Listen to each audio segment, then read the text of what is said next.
Le nom de Dieu soit loué. Amen. Initions service en culte à Dieu au nom du Seigneur Jésus. Amen. Demandons un cantique. Le cantique 58, cantique 58.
Nous allons demander un autre cantique. Le cantique 116, cantique 116.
Chers fratries et nos amis de l'Évangile, nous allons maintenant faire notre prière et nous avons des demandes de prière qui sont arrivées vers nous et nous avons des demandes de prière pour famille, accidentés, voyages, causes, tribulations, autres, ainsi que maladies. Nous avons aussi, frères et sœurs au Grand-Duché de Luxembourg, aussi de notre région, que nous continuons de prier, qui sont opérés, la sœur Manuela Abreu, la sœur Rita aussi. Et aussi, nous avons des frères de notre région, même dans le ministère, qui sont un peu malades. Et nous allons prier pour eux. Et nous allons aussi prier, gloire éternelle, toujours pour notre sœur Evelyne. Nous avons communiqué encore aujourd'hui pour sa maman qui va mieux, mais demande toujours nos prières. Ainsi que nous allons prier pour le personnel hospitalier. Nous avons beaucoup, frères, de médecins, sœurs infirmières, personnel soignant, qui actuellement, non pas seulement au Grand-Duché de Luxembourg, mais dans notre pays, sont débordés en contact avec des personnes qui sont gravement malades. Et nous devons demander à Dieu que leur donne courage et aussi force nécessaire pour tenir et pouvoir aider tous ceux qui sont actuellement dans cette situation de maladie. Prions aussi pour notre gouvernement, pour notre famille princière. Et dans le domaine spirituel, nous allons demander à Dieu qu'il puisse nous envoyer le conseil de sa sainte et divine parole. Tous ensemble, couverts sous le sang de l'agneau de Dieu, cherchons la face de l'Éternel, notre Dieu, en prière. Amen.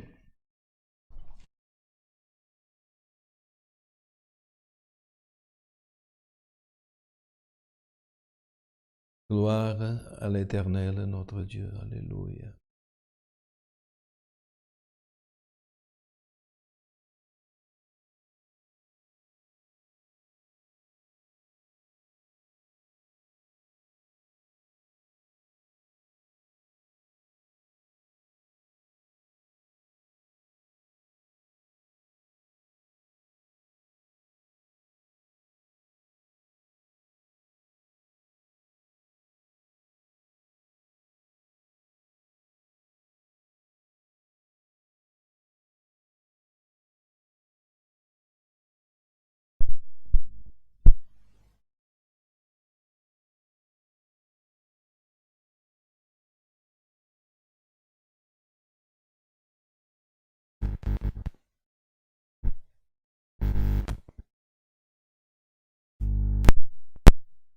Alléluia. Béni sois-tu, Seigneur. Seigneur, notre Dieu et notre Père, Seigneur. Nous sommes ainsi à genoux devant ta sainte et divine présence, ô Dieu éternel, car pour te rendre grâce, Seigneur, de tout ce que tu as, Seigneur, préparé dans nos vies, de nous avoir appelés au chemin, de nous avoir permis, ô Dieu éternel, de pouvoir, ô Dieu, être à tes pieds pour clamer. Car, Seigneur, ce n'est pas donné à tous, ô Dieu éternel. Seigneur, aujourd'hui, ô Dieu éternel, nous remettons entre tes mains toutes ces causes qui ont été demandées. Car elles sont nombreuses, de maladies, de famine, de tribulations, de causes, ô Dieu éternel. Seigneur, d'accidents, et Seigneur, d'autres choses encore, beaucoup de fois qui, gloire à mon Saint éternel, arrivent dans nos vies. Bien que nous ne soyons pas préparés, mais Seigneur, donne-nous la grâce, ô Dieu, de toujours permettre que, Seigneur, malgré le manque, ô Dieu, qu'on a de préparation pour ces choses, Seigneur, que toi, tu puisses, ô Dieu, toujours nous préparer à recevoir ta volonté, à rester ferme et fidèle, ô Dieu, à ta parole, à tes enseignements, ô Dieu éternel, afin que puisse, dans notre vie, ô Dieu éternel, développer ta bénédiction, que nous puissions voir, ô Dieu éternel, que malgré les épreuves, malgré les souffrances, ô Dieu, tu opères. Tu, Seigneur éternel, viens bénir ton peuple, tu viens guérir. Tu viens, ô Dieu éternel, regarder les causes, beaucoup de fois que nous remettions en pleurant devant ta face. Seigneur, et que toi, tu résous, ô Dieu éternel, pour ramener le sourire là où il y a la tristesse, pour ramener la joie là où beaucoup de fois il y a les pleurs. Et Seigneur éternel, c'est ainsi que tu fais dans nos vies. Seigneur, nous remettons encore le déroulement de ce saint culte, ô Dieu. Seigneur, ainsi prépare que nous puissions, Seigneur, écouter ta parole, celle, ô Dieu éternel, qui nous revêtit, ô Dieu, de ta présence, de ta communion sainte, de ton Saint-Esprit que tu as promis, ô Dieu éternel, et par ton Saint-Fils, ô Dieu, à ton peuple, à tes disciples, à tes apôtres, ô Dieu éternel. Et c'est ainsi, ô Dieu, que chacun d'entre nous, ô Dieu éternel, Seigneur, avons le droit, ô Dieu, aujourd'hui, Seigneur, de pouvoir, ô Dieu éternel, te clamer par ce même Saint-Esprit, ô Dieu, que tu as promis à ton peuple. Seigneur, nous voulons, Seigneur, te rendre grâce pour cela. Nous remettons, ô Dieu éternel, toutes choses, ô Dieu, Seigneur, tout le déroulement de ce saint culte. Seigneur, bénis ton peuple. Seigneur, bénis, ô Dieu éternel, tes serviteurs. Bénis tous ceux, ô Dieu éternel, qui attendent, ô Dieu, dans ta libération. Seigneur, tu sais que dans ces moments, ces tourments, c'est difficile, ô Dieu, dans ce monde, ô Dieu éternel, où tellement de choses va, Seigneur éternel, à l'encontre de ce que beaucoup de fois notre volonté voudrait. Mais que tu puisses, ô Dieu éternel, nous aider et toujours donner la grâce que ce ne soit pas ces choses qui nous découragent ou qui nous enlèvent la force de te servir. Nous remettons ainsi tout entre tes mains, au nom de ton Saint-Fils bien-aimé Jésus-Christ, qui vit et règne à ta droite pour toute éternité.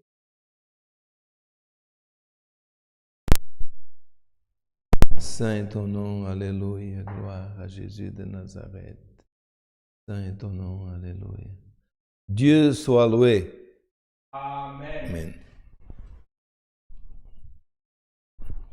Alléluia, gloire à notre Dieu. Chers frères et sœurs, nous avons à vous communiquer une réunion à Beringen. Notre réunion à Beringen, au Grand-Duché de Luxembourg, sera le dimanche, le 15 du 11 à 10h30. C'est la réunion de toutes les équipes qui se prépareront pour l'éventuelle ouverture d'une date à déterminer de notre culte à Beringen.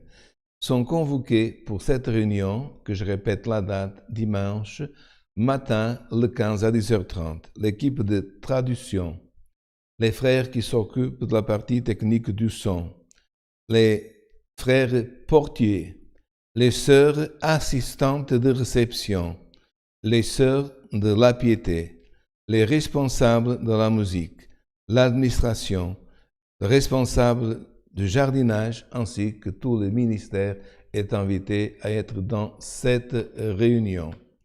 Cette réunion, Dieu préparera, on priera tous ensemble. C'est une réunion présentielle, donc nous devons nous diriger dans la maison de prière où nous serons accueillis, où nous prierons ensemble.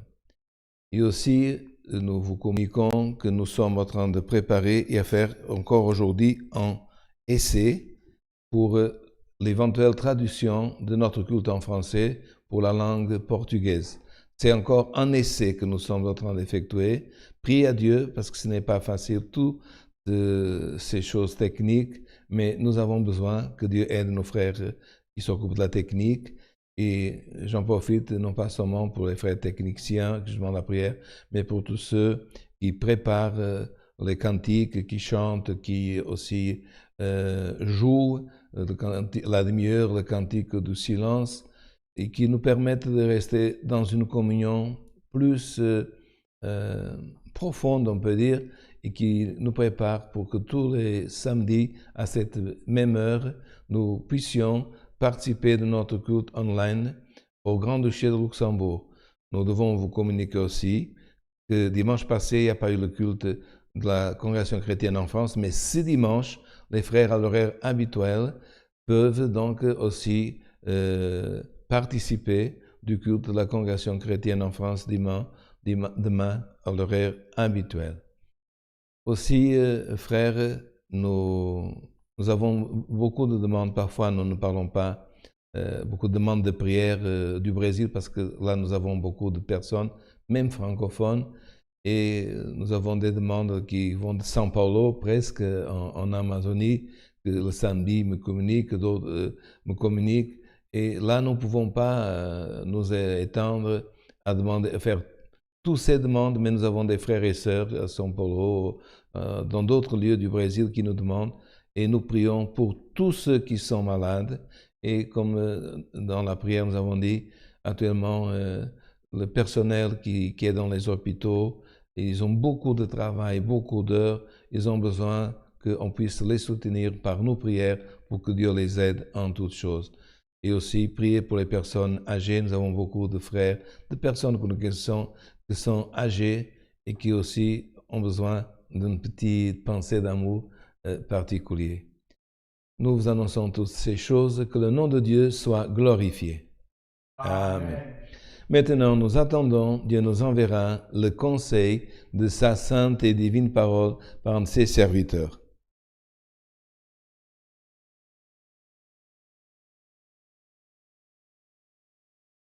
Un des frères ici présents, c'est Dieu.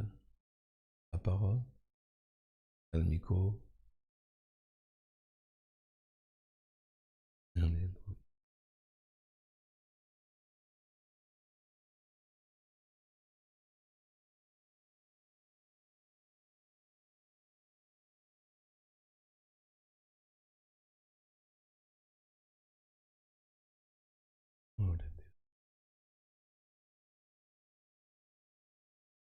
Nous allons lire dans l'évangile de notre Seigneur Jésus-Christ, selon Luc,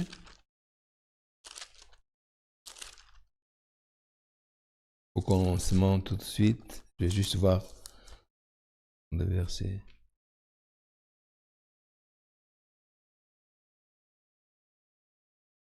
Luc chapitre 1, verset 57.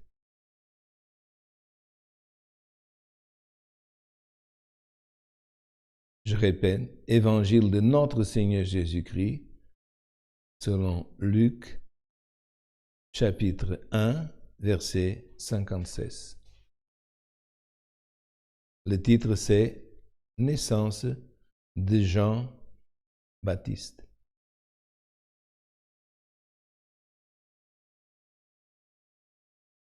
Nous allons lire jusqu'à la fin du verset 80. Nous allons passer à la lecture avec l'aide de Dieu, le guide de son Saint-Esprit. Le temps où Élisabeth devait accoucher arriva. Elle enfanta un fils. Ses voisins et ses parents apprirent que le Seigneur avait fait éclater envers elle sa miséricorde. Et ils se réjouirent avec elle. Le 8e jour, ils vinrent pour circoncire l'enfant. Ils l'appelaient Zacharie du nom de son père. Mais sa mère prit la parole et dit, « Non, il sera appelé Jean. » Ils lui dirent, « Il n'y a pas dans ta parenté personne qui soit appelé de ce nom. » Ils firent des signes à son père pour savoir comment il voulait qu'on l'appelle. Zacharie demanda des tablettes et il écrivit, « Jean est son nom. » Et tous furent dans l'étonnement. Au même instant, sa bouche s'ouvrit, sa langue se délia, et il parlait bénissant Dieu. La crainte s'empara de tous les habitants d'alentour, et dans toutes les montagnes de Judée, on s'entretenait de toutes ces choses. Tous ceux qui les apprirent les gardèrent dans leur cœur en disant, « Que sera donc cet enfant ?» Et la main du Seigneur était avec lui. Zacharie, son père, fut rempli du Saint-Esprit et il prophétisa en ces mots. « Béni soit le Seigneur, le Dieu d'Israël, ce qu'il a visité et racheté son peuple. Il nous a suscité un puissant sauveur, dans la maison de David son serviteur, comme il l'avait annoncé par la bouche de ses saints prophètes des temps anciens. Un sauveur qui nous délivre de nos ennemis et de la main de tous ceux qui nous haïssent.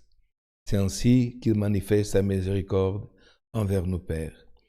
Et se souvient de sa sainte alliance, selon le serment par lequel il avait juré Abraham notre Père, de nous permettre, après que nous serions délivrés de la main de nos ennemis, de le servir sans crainte, en marchant devant lui dans la sainteté et dans la justice tous les jours de notre vie. Et toi, petit enfant, tu seras appelé prophète du Très-Haut, car tu marcheras devant la face du Seigneur pour préparer ses voies, afin de donner à son peuple la connaissance du salut, le pardon de ses péchés, grâce aux entrailles de la miséricorde de notre Dieu, en vertu de laquelle le soleil levant nous a visités d'en haut, pour éclairer ceux qui sont assis dans les ténèbres et dans l'ombre de la mort, pour diriger nos pas dans le chemin de la paix. Or l'enfant croissait et se fortifiait en esprit. Il demeura dans les déserts jusqu'au jour où il se présenta devant Israël. Jusqu'ici, frère. Amen.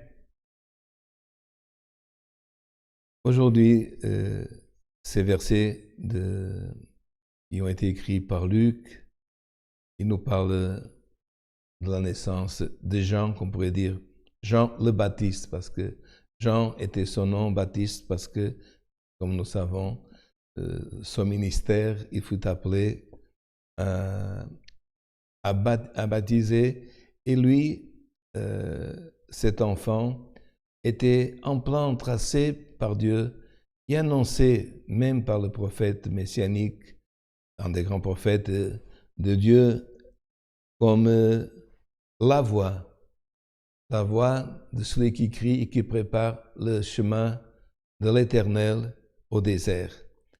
Et cet enfant, comme par la lecture nous avons vu, a été, dès sa naissance, et les gens demandaient, mais qui est cet enfant? Qui sera? Parce qu'ils voyaient qu'il y avait quelque chose qui se passait autour de lui, sa maman, son papa, l'apparition de l'ange Gabriel, lors que son père rentra selon l'ordre du sacerdoce devant la présence de Dieu. Et nous savons qu'un jour, selon les sortes, parce que c'était comme ça au temps-là, est tombé sur lui l'exécution de son ministère. Il est rentré. Et pour s'approcher des lieux sacrés, parce que les lieux sacrés dans la maison de Dieu, le temple, était le saint, le très saint. Enfin, il y avait différentes salles, qu'on pouvait dire, divisées par des voiles. Et entre une d'elles, il y avait l'autel du parfum, et personne ne pouvait s'approcher de l'arche de l'Alliance qui représentait la présence de Dieu sur la terre sans passer et allumer cet autel des parfums. Et pour cela, non pas seulement Zacharie, il l'a fait, il devait prendre un feu qui était déjà allumé, des braises, et il les transportait jusqu'à cet autel. Et là, avec ce feu dans la main, il prenait donc l'autel des parfums et une lumière se faisait et de l'encens, des essences parfumées, parfumaient ce lieu. Mais le jour-là, une chose différente se passa. À part ce feu et ces braises et ce parfum, il y a une lumière plus brillante que dans ce lieu qui sent que le chandelier ou la menorah soit allumé, au sens que du feu rentre, était dans le noir. Alors une lumière plus éclatante que celle de la menorah même et que celle de l'autel des parfums est apparue. Et Zacharie, il fut même, il a un peu épouvanté, il a pris peur parce qu'un ange l'a surpris dans ce lieu. Pour nous montrer que parfois les anges de Dieu nous surprennent. Et beaucoup de fois nous demandent, ah, je voudrais voir un ange, ah, si je voyais un ange. Mes frères, regardons non pas seulement Zacharie, mais d'autres hommes qui ont vu des anges de Dieu et qui ont même, dans des visions, ils ont perdu presque connaissance, sinon connaissance, ils ont été un peu, ils ont pris un peu peur. Et là, Zacharie, il a il a pris peur, il a eu peur, et l'ange lui parla et lui a dit à Zacharie, et cela nous voyons tout de suite dans ce même chapitre, dans d'autres versets, la naissance de Jean-Baptiste qui s'est passée au temps du roi Hérode, Judée, et Zacharie qui était non pas seulement un sacerdote, mais un sacerdote sacrificateur de la classe de Abia, et sa femme, une fille d'Aaron, qui s'appelait Élisabeth. Ces deux personnes devant Dieu, c'est marqué même dans la parole, ils étaient justes et ils servaient devant Dieu d'une manière irréprochable tous les commandements et toutes les ordonnances du Seigneur. C'est-à-dire, non pas seulement les commandements de la loi, mais les préceptes. Et seulement, regardez, on cherche toujours quand on n'obtient pas quelque chose à dire c'est pour ci, c'est autre chose. Ces deux hommes, ils étaient justes et irréprochables. Ils faisaient tout. Et puis, une des valeurs de l'Antiquité, c'était avoir des enfants. Mais ils n'avaient pas d'enfants parce qu'Élisabeth était stérile et ils ont prié depuis le temps, des années et des années. Ils étaient déjà l'un et l'autre avancés en âge. Et puis, cet enfant désiré, cette valeur, cette richesse qui est toujours d'avoir des enfants, ne venait pas. Et pour nous voir que ce n'est pas seulement de la force de la nature de l'homme au physique que Dieu peut faire sortir quelque chose, mais Dieu a entendu qu'il soit, et non pas seulement Élisabeth, mais dans d'autres cas que nous connaissons par les saints écrits, qu'ils étaient déjà avancés en âge pour avoir cette annonce, l'ange qui assistait et qui assiste devant Dieu Gabriel, et comme nous disons, mettons-nous à la place de Zacharie. Il aurait dit, mais quand j'étais plus jeune, tant d'années j'ai demandé, et maintenant que je suis assez âgé, c'est là que ma femme qui est âgée aussi, elle va avoir un enfant. Et il a même douté. Et pour cela même, c'est marqué dans la parole, que comme il n'a pas, on dit douté ou cru, l'ange lui a dit, tu ne crois pas, comme en disant, Dieu ne m'a pas envoyé de son royaume de gloire sur la terre pour t'annoncer une chose qui n'allait pas s'accomplir. Tu resteras muet. Et Zacharie, il est rentré en parlant, il est sorti de la présence de Dieu muet. Et quelquefois nous disons, ah voilà, parce qu'il a douté, parce qu'il n'a pas cru. Mes frères, même si on ne doute pas, quand on va dans la présence de Dieu, et qu'on sort et qu'on écoute la voix de Dieu, ce que Dieu nous transmet, il vaut mieux méditer et garder un certain silence, et de peu, après avoir médité, après avoir prié, communiquer cette parole. Mais frères, chaque fois que nous voyons une certaine euphorie de la chair qui parle sans méditer, sans comprendre, qui répète, frère, cette parole nous montre, frère, que beaucoup d'hommes, dans l'Éternel, non pas seulement parce qu'ils ont douté, mais quand on écoute Dieu, frère, méditons dans ce que Dieu nous parle. Et là, ce que l'ange avait parlé, il s'est accompli. La stérilité de cette femme, frère, est finie, a disparu. Et cette femme, je répète, comme Sarah autrefois, âgée, a enfanté. Son ventre a commencé, comme vous savez, comme toute femme, à augmenter, à grandir. Et aujourd'hui, par cette parole, si quelqu'un, jusqu'à maintenant, a demandé, a prié, insisté auprès de Dieu, ce n'est pas parce que tu n'es pas juste, ce n'est pas parce que tu n'accomplis pas la parole que Dieu ne t'a pas concédé. Et si Dieu ne t'a pas concédé avant, ou si Dieu ne va pas te concéder, ou si Dieu te concédera, ne, gloire éternelle, ne deviens pas impatient. Le temps de Dieu arrive, ce n'est pas notre temps. Et le temps, c'est marqué, là où nous avons commencé la lecture, où Élisabeth devait accoucher, arriva. et elle enfanta un fils. Comment dire? La force commençait à sortir d'un ventre qui était déjà âgé. Pour nous montrer, frères, soit du cœur, soit de notre pensée, soit n'importe où que nos entrailles, ou notre corps physique, ou notre être spirituel, est beaucoup de fois un peu ramolli, un peu faible, si Dieu veut, autant désiré, et qui sait cette parole, Dieu va fortifier, comme il a fortifié le ventre d'Élisabeth, de Sarah, va te fortifier ta pensée, va fortifier ton cœur, ton esprit et ton âme, et l'Éternel, ce qui ne grandissait pas, ce qui l'Éternel n'augmentait pas, va grandir, va augmenter. Et le temps où Élisabeth devait accoucher arriva. Ce Dieu t'a annoncé quelque chose il y a des années. Pourquoi Dieu envoie aujourd'hui cette parole? Comme nous avons dans un de nos cantiques, l'Éternel. Quand Jésus viendra, les temps de l'Éternel sont déjà prêts.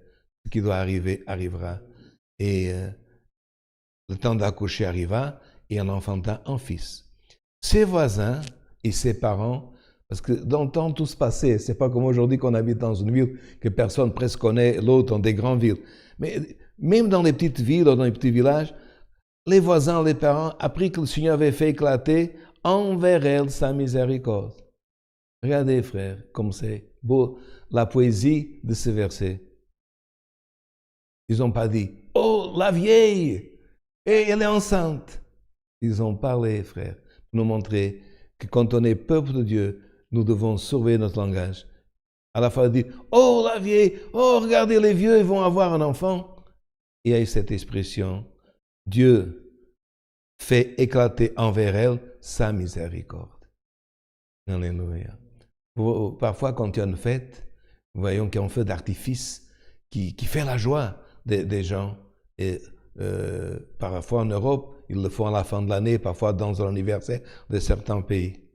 Mes frères, aucun feu d'artifice, plus beau qu'il soit, qui fasse l'histoire, qui fasse du bruit, n'est pas semblable à l'éclatement de la miséricorde de Dieu. Et je sens de dire dans ce moment de la parole, Dieu a fait éclater sa miséricorde envers Élisabeth. Et croyons, frères, de tout notre cœur, restons bien en communion, que par cette parole, dans ce moment, nous qui sommes ici, vous qui êtes loin, vous qui êtes au Grand-Duché dans d'autres pays, la miséricorde de Dieu, au temps de Dieu, la parole de Dieu, elle éclate. Et aujourd'hui, dans cette parole, il y a un éclatement de miséricorde, un éclatement, gloire au nom de l'Éternel. Elle éclate. Elle a de la lumière, elle a de la joie, elle a du bruit. Dieu va faire du bruit en éclatant sa miséricorde sur ta vie. Parce que c'est biblique, frère. Ce n'est pas une promesse d'enthousiasme qui vient de ma part. C'est la parole. Et Dieu a fait éclater sa miséricorde envers Élisabeth. Et s'il y a un mari qui écoute, s'il y a un autre nom, un Manuel, un Antoine, un Michel, ou une sœur qui a besoin, tu dois prendre cet exemple. Alléluia. Que tout le monde a vu que Dieu avait fait éclater sa miséricorde.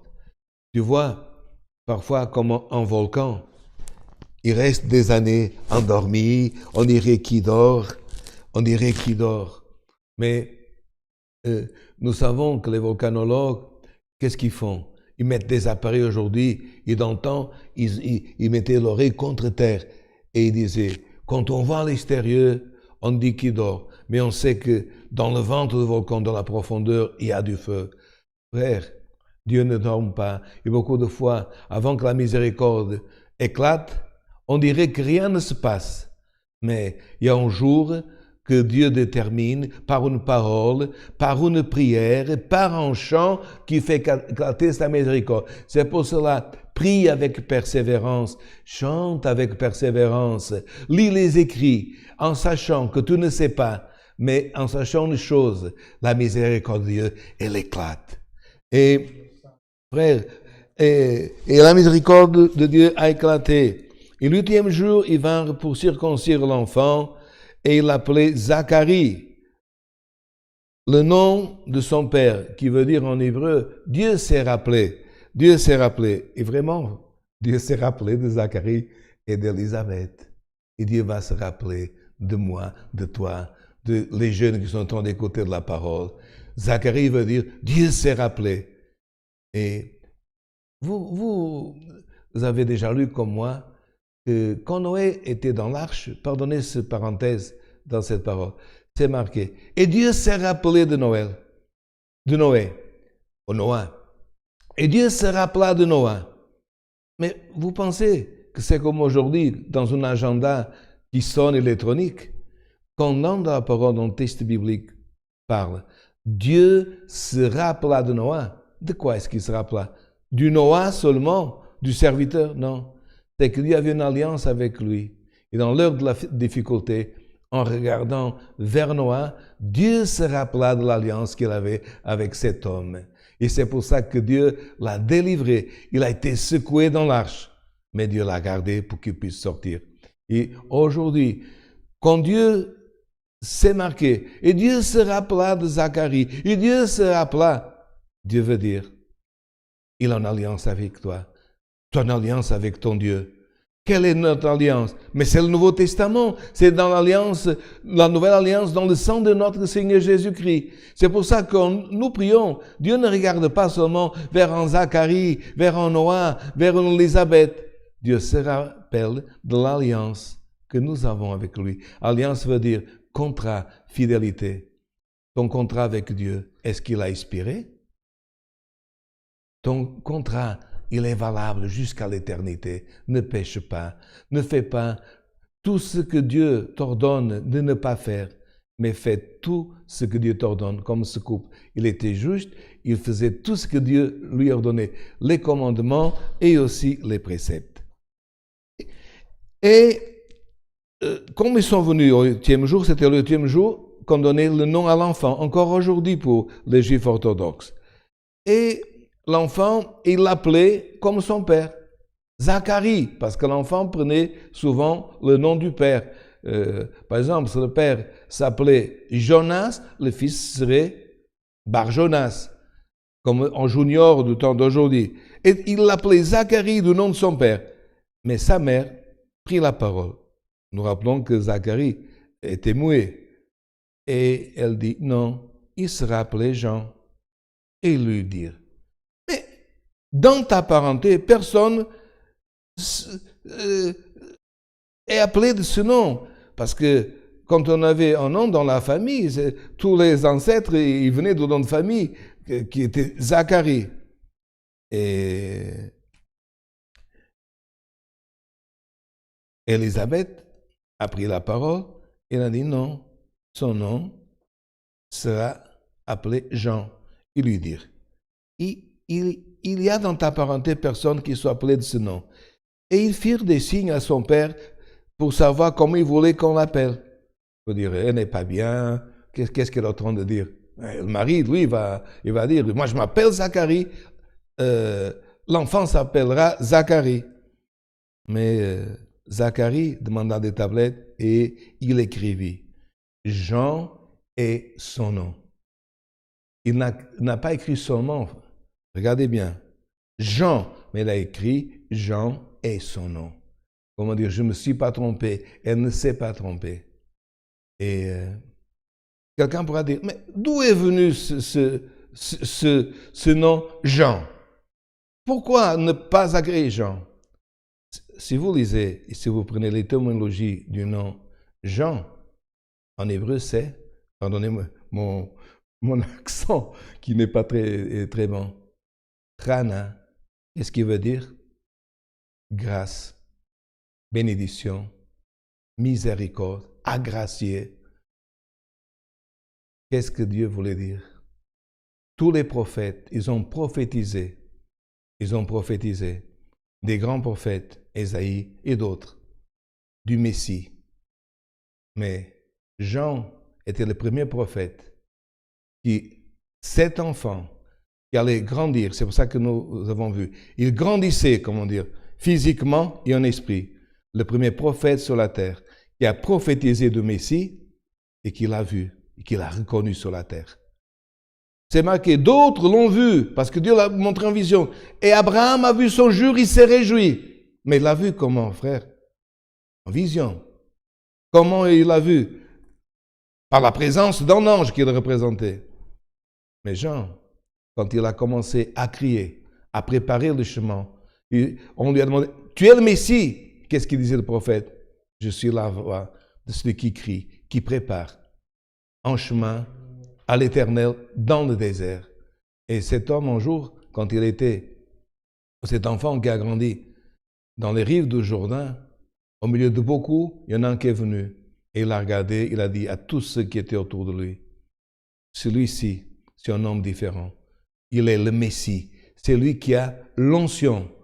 Mais quelqu'un dira, mais d'autres, est-ce qu'ils n'ont pas été rois? Ils n'ont pas eu d'onction? Le prophète tel le roi. Oui, frère, onction avec un petit O. Ils ont eu une onction. Mais celui que Jean, il a vu, et c'est pour ça que tout de suite après, le ciel s'est ouvert. Dieu a parlé. Il a dit, en celui-ci, je mets toute ma compassion. Lui, il est l'onction, le Messie, onction avec un grand O. Et Jean, frère, imaginez, des siècles et des siècles, le dernier prophète qu'on appelait le messager, Malachie, qui veut dire l'ange messager. Malachie veut dire ange messager, avait prophétisé 400 ans. C'est le dernier, si vous prenez l'Ancienne Alliance, l'Ancien Testament, quel est le dernier livre? Malachie.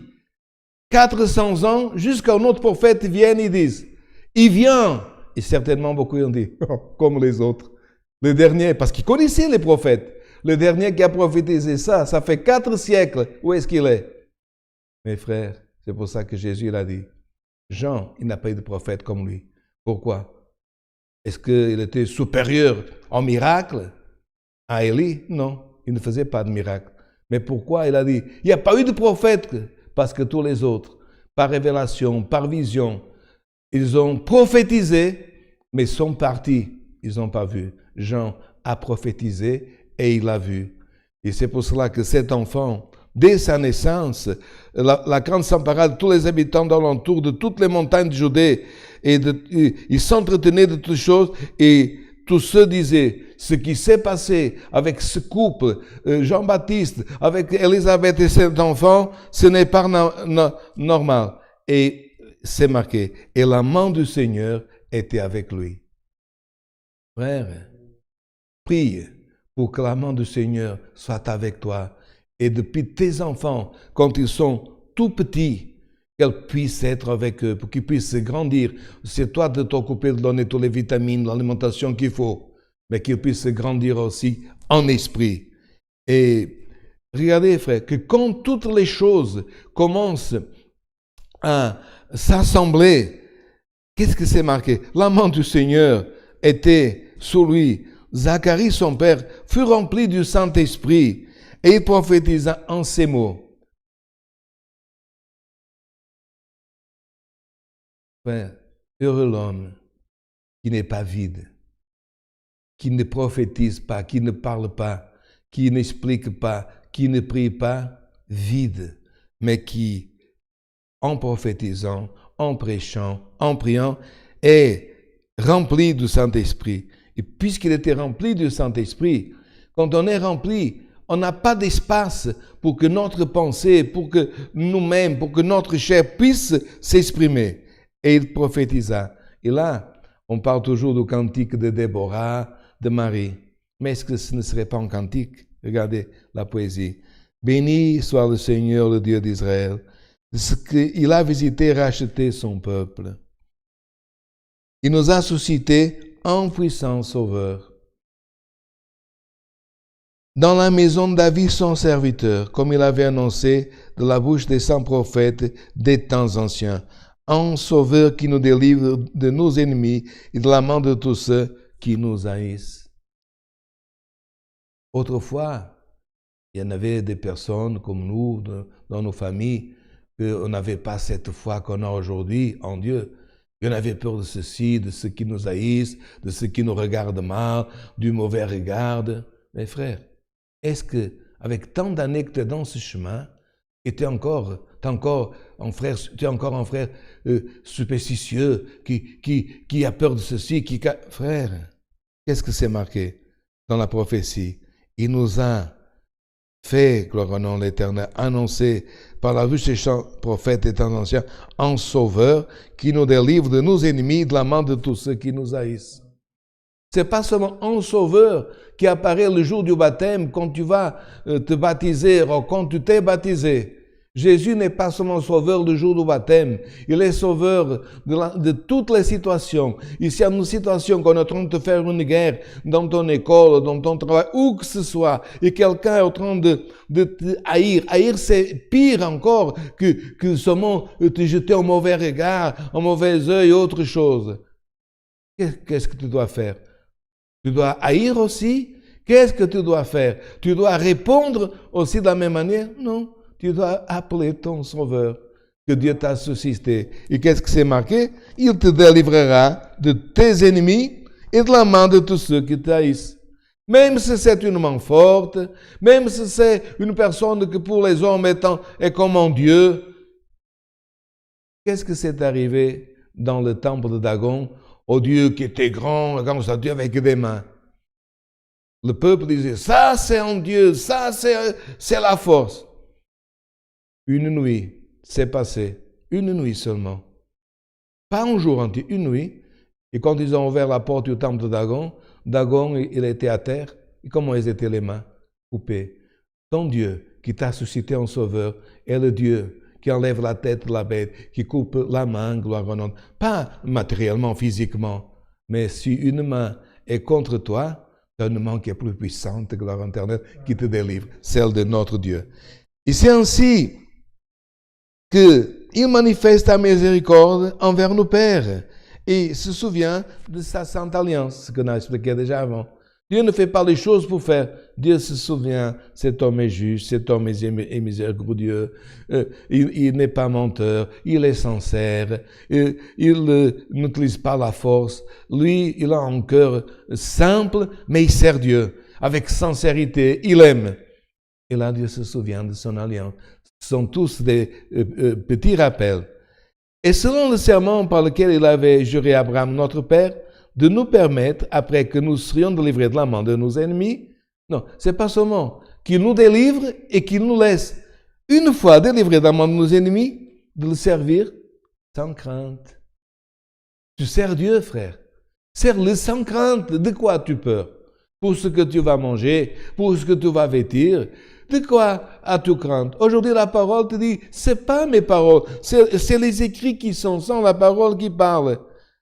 Une fois livré de la main de l'ennemi, sers Dieu sans crainte.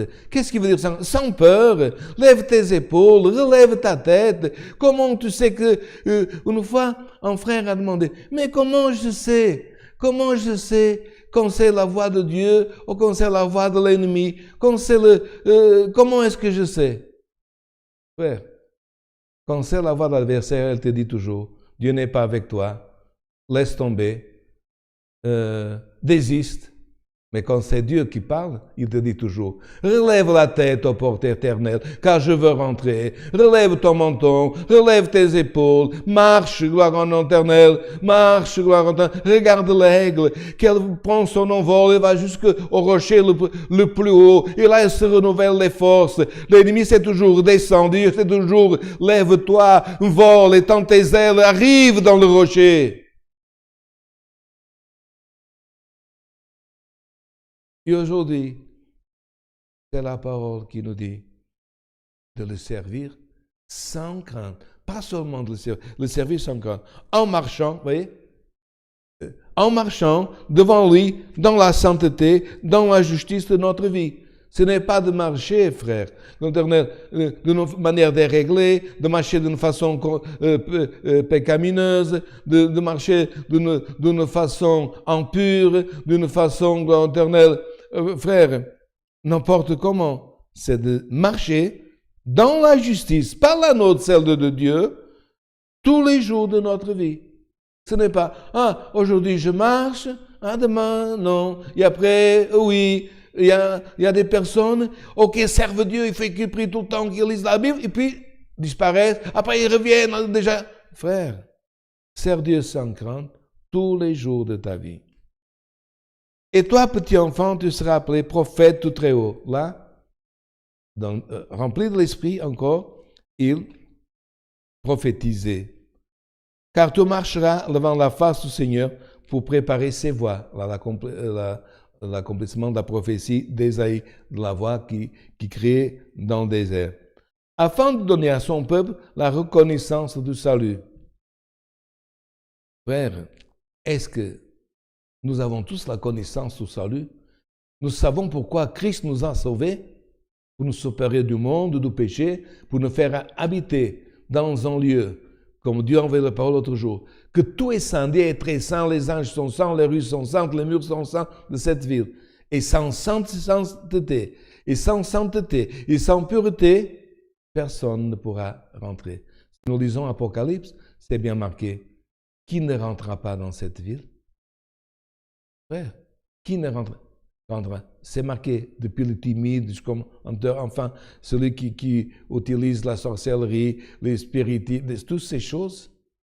Et quelqu'un dira, mais alors, un sorcier, une femme qui utilise le tarot, elle ne pourra pas rentrer? Oui, elle pourra. Si elle laisse de pratiquer ces choses, il sert Dieu dans la justice et dans la sainteté. Mais alors, une personne qui habitait dans l'idolâtrie, qui suivait la consultation que Dieu réprimande des esprits des morts, elle ne pourra pas rentrer? Oui, si elle sort et si elle place sa confiance dans le premier commandement qui est toujours en vigueur et valable.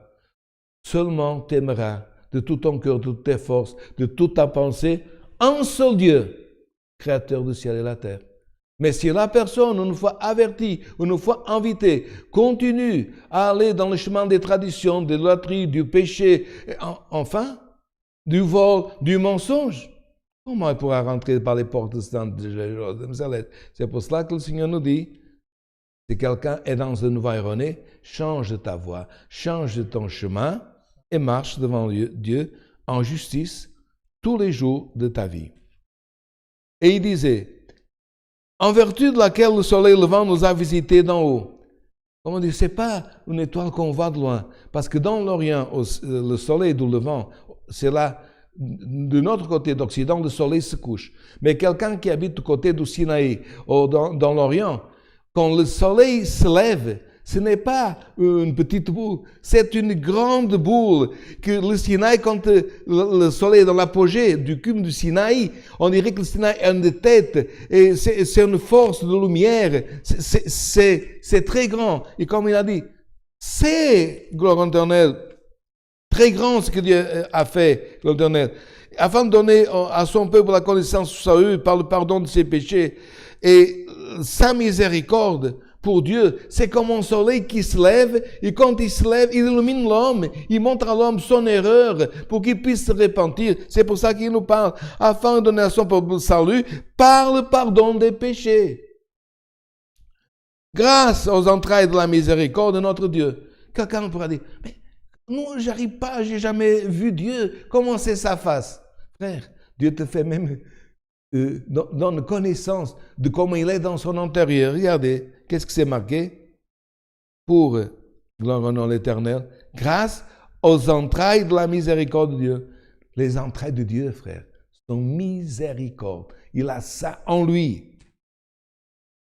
Grâce aux entrailles de la miséricorde de notre Dieu, est venue dans laquelle le soleil levant a visité d'en haut, pour éclairer ceux qui sont assis dans les ténèbres et dans l'ombre de la mort, pour diriger nos pas dans le chemin de la paix. Si le soleil, aujourd'hui, à travers cette parole, se lèverait sur ta tête comme sur le Sinaï, est-ce que tout en toi est en ordre? Est-ce que toi, tu ne peux pas faire un examen de ta conscience pour voir, est-ce que tout en moi peut se voir? Et là, il disait, quand le soleil vient, il voit les guerres antérieures, les guerres qu'on appelle intestines, les guerres extérieures. Si nous ne sommes pas avec nous, avec nos frères, avec notre ministère, avec le ciel. Et c'est pour cela qu'il dit, quand le soleil se lève, l'Éternel, d'où le vent, ceux qui sont assis dans les ténèbres et dans l'ombre de la mort, qu'est-ce qui arrive, frère? C'est comme une visitation de Dieu. Il nous fait voir tout ce qu'en nous devons changer. Et il disait, et pourquoi Dieu fait ça? Pour nous diriger nos pas dans le chemin de la paix. Parce que quand Dieu nous dit, marchons, mais marchons comment, frère? Est-ce que ta marche, est-ce que ma marche, actuellement, est dans un chemin de paix? Ou tu marches dans un chemin de révolte? Ou tu marches dans un chemin n'est pas satisfait dans cette situation? Est-ce que tu marches dans un chemin de rébellion? Est-ce que tu marches... Aujourd'hui, la parole, elle te dit, fais attention, que le soleil ne se lève pas et montre des ténèbres en toi. Et l'apôtre, un jour, il disait, regarde, il disait, pour ses frères serviteurs de Dieu, si la lumière qui est en toi ne sont pas des ténèbres, parce que il ne suffit pas de dire seulement Seigneur, Seigneur, mais de nous montrer que nous marchons dans la paix, pour diriger nos pas dans le chemin de la paix. Que le Seigneur puisse redresser tes pas, ton sentier. Et puis vient le verset, là où Dieu m'a révélé sa sainte et divine parole. Et l'enfant croissait, il se fortifiait en esprit. Et il demeura dans le désert jusqu'au jour où il se présenta devant Israël. Un enfant grandir et se fortifier en esprit, c'est ce que nous désirons et que nous avons beaucoup d'enfants comme Samuel et d'autres qui ont grandi, ils sont fortifiés d'esprit. Mais pourquoi demeurer dans le désert? Mais les prophètes, ils ne devraient pas être à Jérusalem auprès du temple. Là, il y en avait des prophètes aussi. Mais les grands prophètes, quelle était la salle, la classe de leur école? Le désert. Où est-ce qu'il lit à l'Éternel? Fais, frère, la préparation de son ministère. Élysée. Vous savez qu'est-ce que c'est, frère? Désert. C'est un lieu de résistance. Désert, on ne peut pas boire quand on veut. Désert, on n'a pas la nourriture d'une ville. Désert, et vous pouvez voir que ce n'est pas seulement Jean. Et je lance un petit défi, pardonnez-moi l'expression, aux jeunes de trouver un autre homme, prophète, à part Jean, qui avait une nourriture. Pensez bien aujourd'hui, ceux qui disent à papa, j'aime pas ceci, j'aime pas autre chose, moi je veux manger ceci, je veux pas manger ça. Quelle était la lamentation de Jean, appelé le Baptiste dans le désert? Qu'est-ce qu'il mangeait? Du miel sylvestre. Qu'est-ce qu'il mangeait? Des sauterelles. Les gens disent que les sauterelles, c'était vraiment les sauterelles, d'autres disent que c'était des fleurs de cette région. Les gens parlent que le miel sylvestre, c'était miel d'abeille, comme maintenant, encore il y a peu de temps, dans une trouvaille archéologique, ils ont trouvé du miel sylvestre, donc il existait aussi. D'autres parlent que le miel, c'était le miel des dattes, le miel des palmiers dattiers. Mais vous savez qu'est-ce que ça veut dire, frère? Nourriture de résistance de prophète, ce n'est pas facile. Parce qu'aujourd'hui, si on demande un de nos enfants nous-mêmes, tu veux du miel, ça fait bien à la gorge, tu veux un peu de miel, ça fait bien dans un petit toast. Comment est-ce qu'on nous donne le miel? Juste enlever un couvercle dans un pot. Mais le ministère de Jean-Baptiste, c'était de prendre du miel sylvestre. Où est-ce qu'il se trouve le miel sylvestre? Vous voyez qu'une ruche d'abeille sylvestre, ou sauvage, pour que quelqu'un comprenne mieux le mot, c'est toujours plus de 5 mètres d'auteur. Il faut grimper l'arbre. Et puis, une abeille, une guêpe sylvestre, elle est beaucoup plus agressive qu'une abeille d'une ruche normale que les apiculteurs ils ont. Un homme qui prend dans une ruche, frère, ou qui voulait du miel de date, on va aussi sur le miel de date. Comment est-ce qu'on fait du miel de date? Il fallait dans le désert faire du feu. Et vous savez, il n'y avait pas d'allumettes dans le temps-là. Il fallait faire du feu avec les moyens du désert.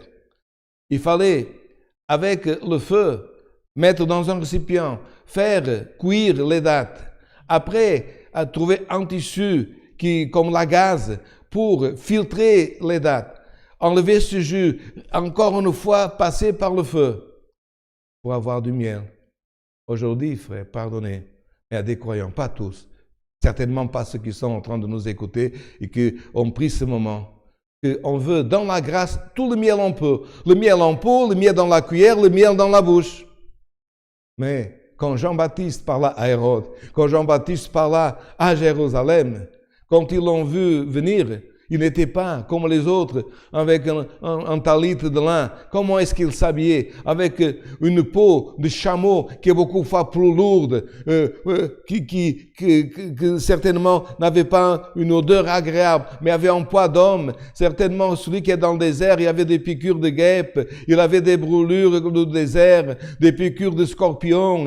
Et ces hommes, ce qui veut dire aujourd'hui, qu'est-ce qu'ils représentent? Quand on dit, mais avec quelle autorité tu parles, l'Éternel? Il parlait quoi? D'une autorité, frère, de persévérance. Au milieu d'un désert, on n'a rien.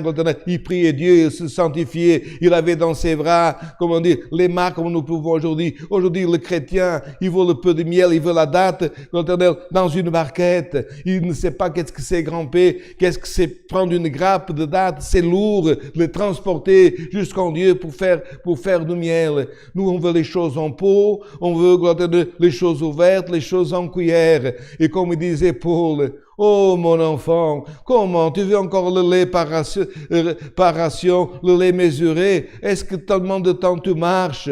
Jean-Baptiste, il pouvait dire, pardonnez, mais comme en disant, moi j'ai les marques, comme nous disons aujourd'hui de Christ, moi j'ai, mes pieds, ils n'ont pas des bottes, avec semelle. Celui qui marche dans le désert, c'est sa peau qui se transforme en semelle. Ses mains sont rugueuses.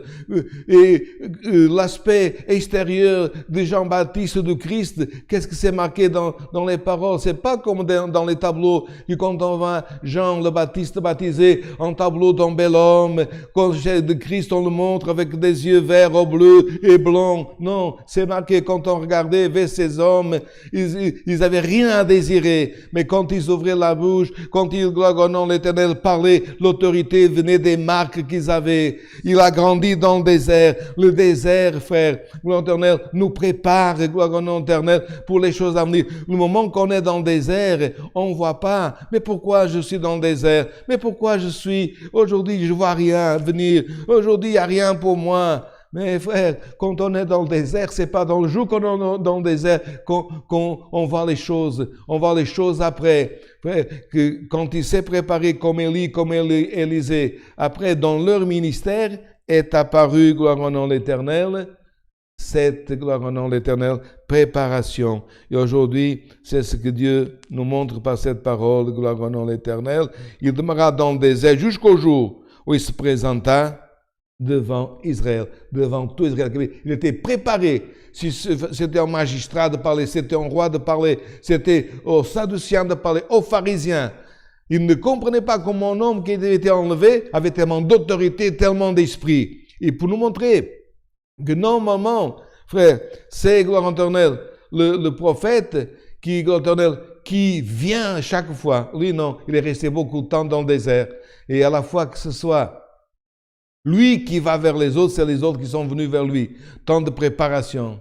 Mais quand il est sorti du désert, frère, il se présenta devant Israël. Et tous les hommes, même Jésus-Christ a dit, que dites-vous qui était Jean? Est-ce qu'il était un prophète? Qu'est-ce que c'est marqué? Si il disait non, le peuple les lapiderait parce que tout le monde à Jérusalem, un homme qui a été élevé dans le désert, savait que Jean était prophète.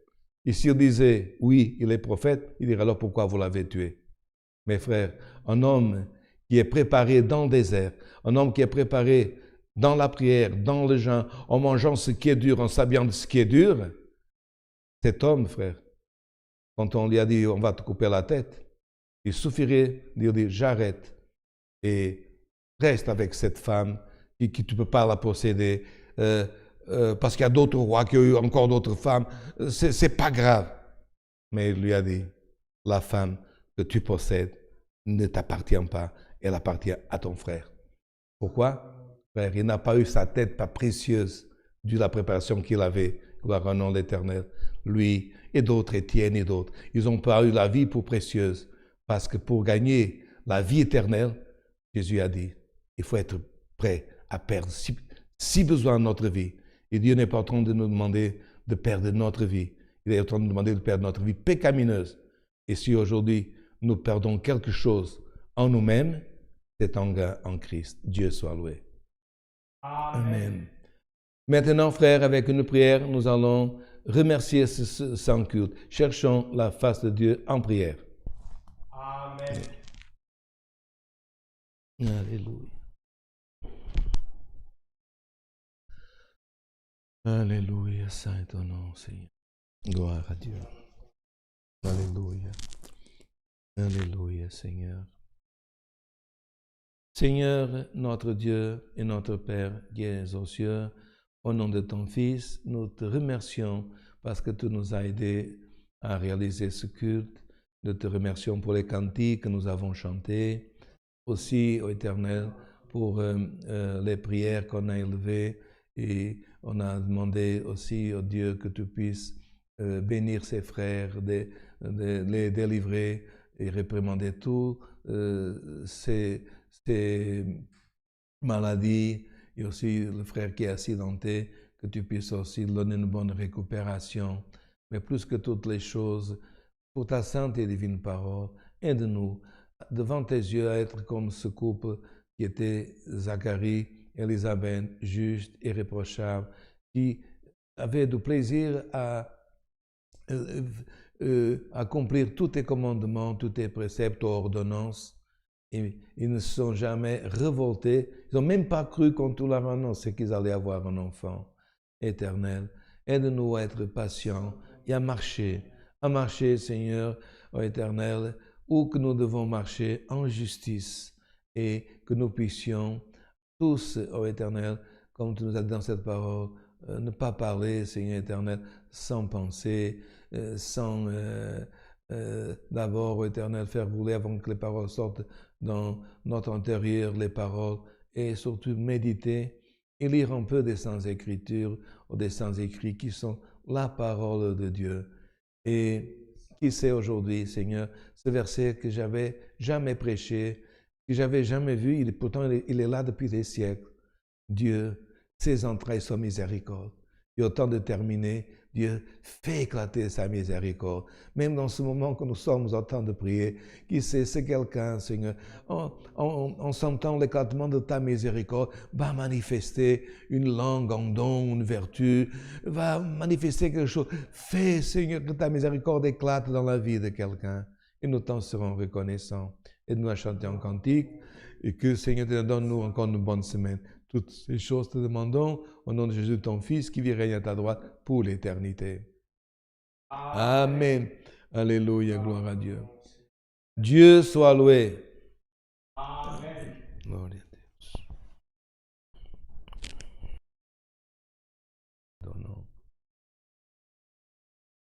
Nous allons demander en cantique, cantique 332, cantique 332.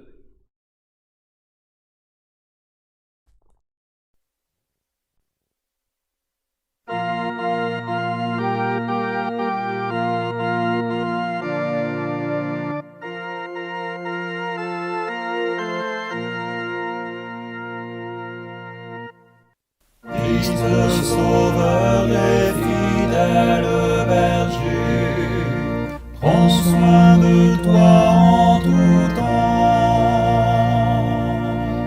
Vie éternelle, lui seul peut donner, veille sur toi constamment. Qui prend soin de toi, c'est Jésus. Qui veille sur toi, c'est Jésus. Repose en lui seul et foi. Ton sûr refuge y sera. Dans tes épreuves, Jésus le Seigneur, l'aide du ciel t'enverra. Lui qui te sauve, qui te rend vainqueur, du mal te protégera. Qui prend soin de toi, c'est Jésus. Qui veille sur toi, c'est Jésus. Repose en lui seul et foi.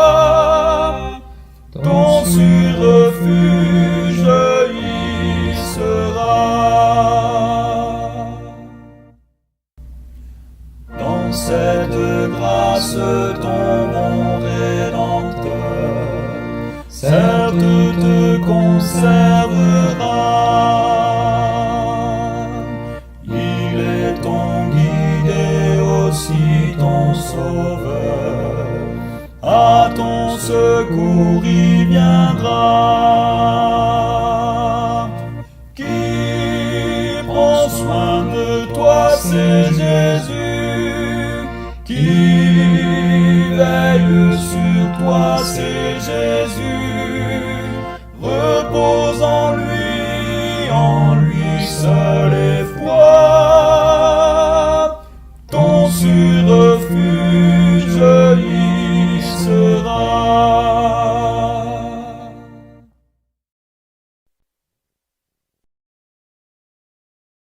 Chère famille de notre Seigneur Jésus-Christ, tous nos amis, que Dieu vous bénisse encore une fois cette semaine.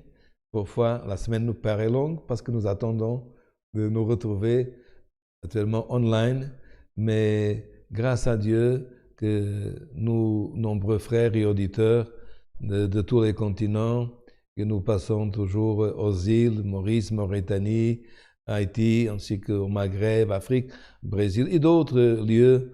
Encore aujourd'hui, j'ai reçu communication d'Italie, des frères qui nous écoutent et qui ne comprennent parfois tout. Et moi aussi, j'arrive pas parce que en italien, il faut parler, il faut aussi faire les gestes. Et je ne sais ni un ni l'autre. Je parle mal et je fais les gestes erronés. Mais l'important, c'est qu'ils sont dans la communion avec nous, que cette communion puisse les venir.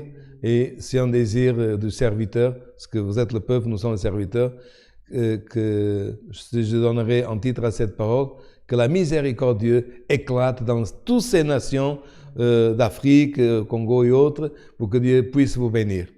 Que la sainte paix de Dieu, la grâce de notre Seigneur Jésus-Christ, sa parole accompagne nos cœurs. Amen.